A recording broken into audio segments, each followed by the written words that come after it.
Hello dear student, welcome to our channel. आज के इस वीडियो में हम एनसीईआरटी क्लास 10th सामाजिक विज्ञान सोशल साइंस पॉलिटिकल का जो चैप्टर नंबर 3 है आपके लोकतंत्र और विविधता, तो इस चैप्टर के कंप्लीट जो हैंड रिटन जो कलरफुल नोट्स हैं वो आपको इस वीडियो के अंदर मैं आपको देने वाला हूं।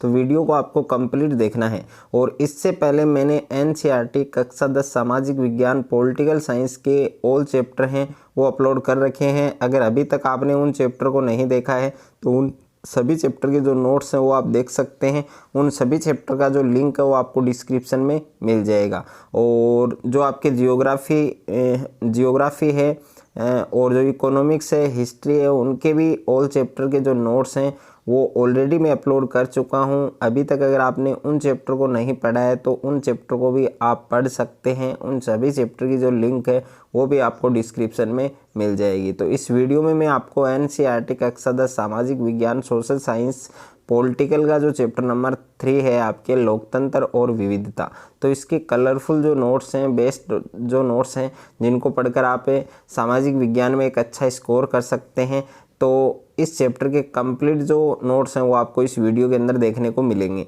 और अगर आप इन नोट्स को साथ साथ में अपनी नोटबुक में लिखना चाहते हैं तो लिख सकते हैं। और अगर आप इन नोट्स को परचेज करना चाहते हैं तो स्क्रीन पर जो नंबर आपको दिया गया है, इन नंबर पर संपर्क करके आप हमारे द्वारा ये नोट्स परचेज कर सकते हैं। तो इस चैप्टर में सबसे पहले हम इस चैप्टर का जो इंट्रोडक्शन है, जो परिचय है, वो पढ़ेंगे कि इस चैप्टर में हम क्या क्या पढ़ने वाले हैं। तो लोगों की जो विशिष्ट पहचान है वो सिर्फ भाषा और क्षेत्र के आधार पर ही नहीं बनती, बल्कि कई बार लोग अपनी पहचान और दूसरों से अपने संबंध है वो शारीरिक बनावट, वर्ग, धर्म, लिंग, जाति, कबीले आदि के आधार पर भी क्या करते हैं, परिभाषित करते हैं। तो सबसे पहले हम पढ़ेंगे एक स्टोरी पढ़ेंगे, एक कहानी पढ़ेंगे। और वो कहानी किसके बारे में है? मैक्सिको ओलंपिक की जो कहानी है वो पढ़ेंगे। तो मैक्सिको ओलंपिक की जो कहानी है वो आप स्टार्टिंग से यहाँ पर पढ़ सकते हैं। तो इसमें मैंने 2 पॉइंट्स को इंक्लूड किया है। तो इसमें पहला पॉइंट्स आप अच्छे से पढ़ें कि मैक्सिको ओलंपिक की जो कहानी है वो अमेरिका में चलो नागरिक अधिकार आंदोलन की एक प्रमुख घटना से क्या है, रिलेटेड है, संबंधित है। और दूसरा पॉइंट है कि यह बात 1968 में मेक्सिको सिटी में हुए ओलंपिक मुकाबलों की 200 मीटर दौड़ के पदक समारोह की तस्वीर है। और अमेरिका का राष्ट्रगान बज रहा है और सिर झुकाए तथा मुट्ठी ताने हुए 2 खिलाड़ी है वो खड़े हैं।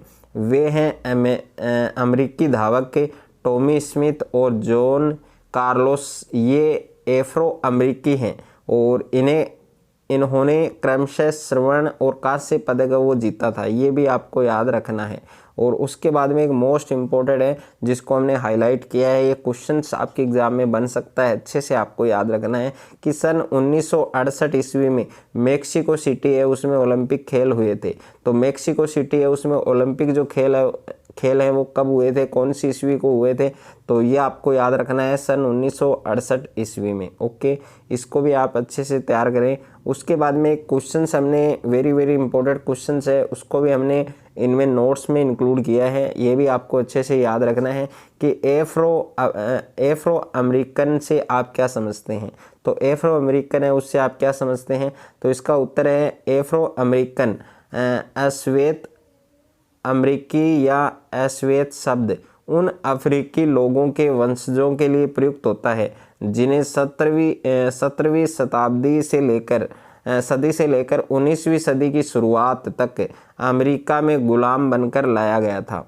कि जो एफ्रो अमेरिकन है वो अश्वेत अमेरिकी या अश्वेत शब्द उन अफ्रीकी लोगों के वंशजों के लिए क्या था, प्रयुक्त होता है जिन्हें 17वीं जो सदी है उससे लेकर 19वीं सदी की शुरुआत तक अमेरिका में गुलाम बनाकर लाया गया था।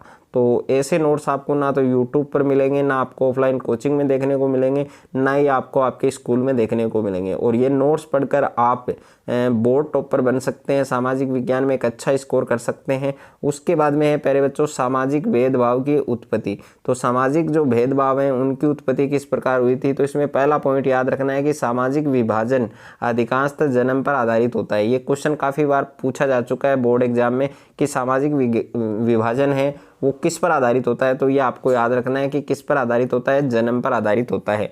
और सामान्यतः हम अपने समुदाय को नहीं चुनते हैं। हम केवल इस आधार पर किसी विशेष समुदाय के सदस्य हो जाते हैं कि हमारा जन्म है वो उस समुदाय के एक परिवार में हुआ होता।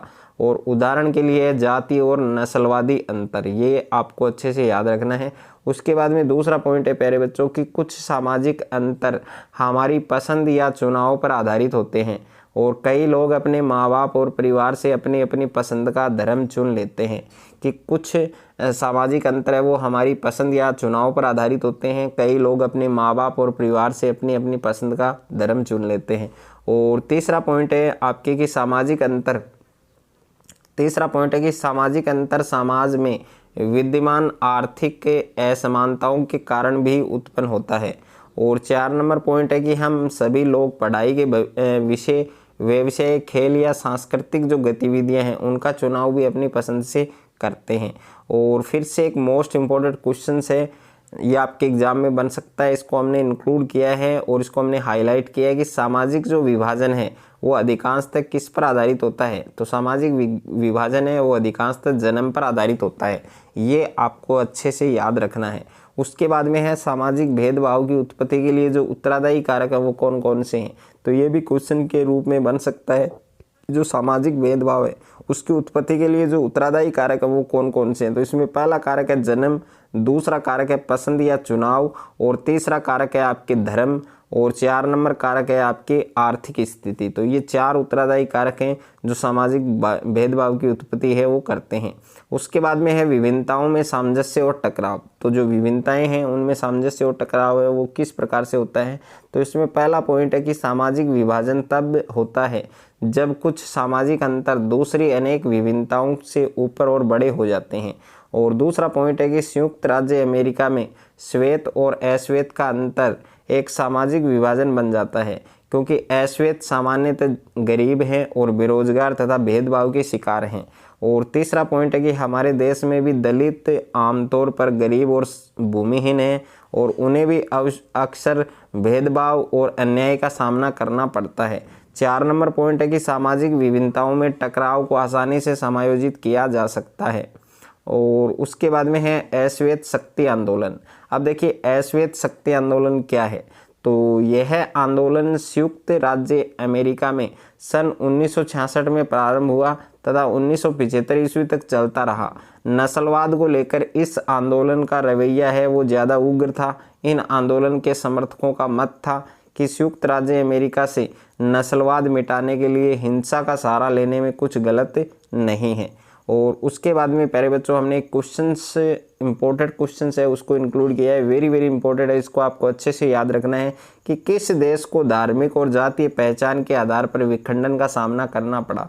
तो कौन सा देश है वो आपके यूगोस्लाविया, इसको आप अच्छे से याद करें। उसके बाद में हमने एक इम्पोर्टेंट फैक्ट है उसको हमने हाईलाइट किया है, एक विशेष तथ्य है जिसको हमने हाईलाइट किया है ताकि आप अच्छे से इसको याद कर सकें कि संयुक्त राज्य अमेरिका उसमें 1954 में 1968 ईस्वी के मध्य संचालित आंदोलन नागरिक अधिकार आंदोलन था। ये आपको याद रखना है, वेरी वेरी इंपॉर्टेंट है। और उसके बाद में है समरूप समाज। तो समरूप समाज से भी आपके हर बार एक क्वेश्चन पूछा जाता है। तो इस बार समरूप समाज है उसकी डेफिनेशंस है वो वेरी वेरी इंपॉर्टेंट है। समरूप समाज क्या होता है कि एक ऐसा समाज जिसमें सामुदायिक, सांस्कृतिक अथवा जातीय विभिन्नताएं अधिक गहरी नहीं होती, उसे हम क्या कहते हैं, समरूप समाज कहते हैं। और समरूप समाज के उदाहरण है स्वीडन और जर्मनी है, जो देश हैं उनमें कौन सा समाज पाया जाता है, समरूप समाज पाया जाता है। उसके बाद में प्यारे बच्चों सामाजिक विभाजनों की राजनीति के परिणाम तय करने वाले कारक। तो कौन कौन से कारक हैं, इसमें पहला कारक है कि विभिन्न समुदायों की मांग के प्रति सरकारी रुख। तो विभिन्न समुदायों के लोगों की मांग है उस पर सरकार कैसा रुख बनाती है। यदि सरकार उनकी मांगों को दबाने का प्रयास करती है तो इस स्थिति में सामाजिक विभाजन का खतरा है वो रहता है। यदि मांग संविधान की सीमा के अंतर्गत है तो सरकार को चाहिए कि मांगों पर पूर्ण विचार करके उसे मान ले, और इस स्थिति में सामाजिक विभाजन है उसका खतरा टल जाता है। दूसरा पॉइंट है आपके कि लोगों में अपनी पहचान के प्रति आग्रह की भावना। तो यदि लोग स्वयं को सबसे विशिष्ट और अलग मानने लगते हैं तो उनके लिए दूसरों के साथ तालमेल बैठाना बहुत मुश्किल हो जाता है। और यदि लोग अपनी बहुस्तरीय पहचान के प्रति सचेत हैं तो इसे राष्ट्रीय पहचान का हिस्सा या सहयोगी मानते हैं, तब कोई समस्या भी नहीं होती। ये भी आपको याद रखना है। तीसरा पॉइंट है आपके राजनीतिक दलों का रवैया। तो राजनीतिक जो दल है उनका रवैया किस प्रकार से है, तो विभिन्न राजनीतिक दलों के नेता सामाजिक मूल्यों के प्रति अपने विचार किस प्रकार व्यक्त करते हैं। यदि वे किसी एक धर्म या समुदाय की मांग का समर्थन करते हैं तो इस प्रकार सामाजिक विभाजन की जो स्थिति है वो उत्पन्न होती है। और वेरी वेरी इंपॉर्टेंट है, दो फैक्ट हैं आपके, दो तथ्य हैं जिनको हमने हाईलाइट किया है, ये आपको अच्छे से याद रखने हैं कि बेल्जियम है उसमें कौन सी विभिन्नता आपको देखने को मिलती है। तो बेल्जियम है उसमें आपको भाषीय जो विभिन्नता है वो देखने को मिलती है। दूसरा है कि उत्तरी आयरलैंड है उसमें वर्ग और धर्म के मध्य गहरी समानता है। तो उत्तरी आयरलैंड है उसमें वर्ग और धर्म के मध्य कौन सी समानता है, गहरी समानता है। और उसके बाद में है प्यारे बच्चों आपके भारत में सामाजिक विभाजनों की राजनीति परिणाम। तो जो भारत है उसमें सामाजिक विभाजन है उनकी राजनीतिक परिणाम है वो आप याद कर सकते हैं कि सामाजिक विभेद लोकतांत्रिक राजनीति को बहुत अधिक प्रभावित करते हैं। इसका सबसे दुग्ध पहलू यह है कि किसी किसी लोकतांत्रिक व्यवस्था को सामाजिक विभेद इतना प्रभावित करते हैं कि वहाँ सामाजिक विभेदों पर ही राजनीति हावी हो जाती है। और भारतीय समाज जाति धर्म भाषा के आधार पर विभाजित है और इसके परिणाम स्वरूप राजनेता विभिन्न जाति धर्म और भाषा के लोगों की भावनाओं से खिलवाड़ कर वोट बैंक की राजनीति करते हैं। इससे पूरे देश को हानि पहुंचती है। और उसके बाद में है वेरी वेरी इंपॉर्टेंट है कि जो श्रीलंका है उसमें श्रीलंका केवल सिंहलियों के लिए की मांग तमिल समुदाय की पहचान एवं हितों के खिलाफ थी। ये आपको याद रखना है। और जिन बच्चों ने अभी तक कमेंट बॉक्स में जय माता दी नहीं लिखा है तो सभी बच्चे एक बार जय माता दी जरूर लिखें। और उसके बाद में एक क्वेश्चन हमने इंक्लूड किया है कि सामाजिक विभाजन है वो किस तरह से राजनीति को प्रभावित करते हैं, दो उदाहरण दीजिए।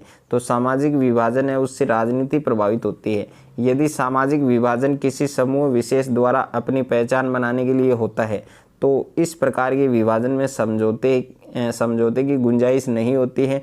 जैसे आयरलैंड है उसमें लोग अपनी पहचान कैथोलिक या प्रोटेस्टेंट के रूप में बनाना चाहता है। और दूसरा उदाहरण आपके बेल्जियम का है जहाँ के लोग अलग अलग भाषा बोलने वाले हैं किंतु एक दूसरे की भावनाओं को क्या करते हैं, समान करते हैं। उसके बाद में एक क्वेश्चन हमने लिया है वेरी वेरी इंपॉर्टेंट है कि समरूप समाज है वो किन किन देशों में पाया जाता है, कोई दो देशों के उदाहरण दीजिए। वेरी वेरी इंपॉर्टेंट है।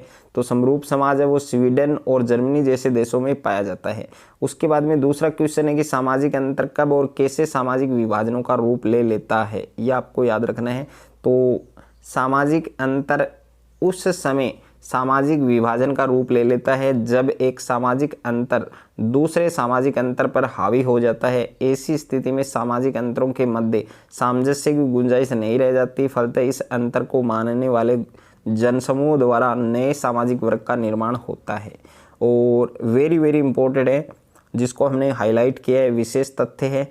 और यहाँ पर आप देख सकते हैं कि उत्तरी आयरलैंड है उसमें जो प्रोटेस्ट थे उनकी प्रमुख मांग क्या थी, तो उत्तरी आयरलैंड को आयरलैंड गणराज्य के साथ मिलाना, ये उनकी मुख्य मांग थी। ये आपको याद रखना है।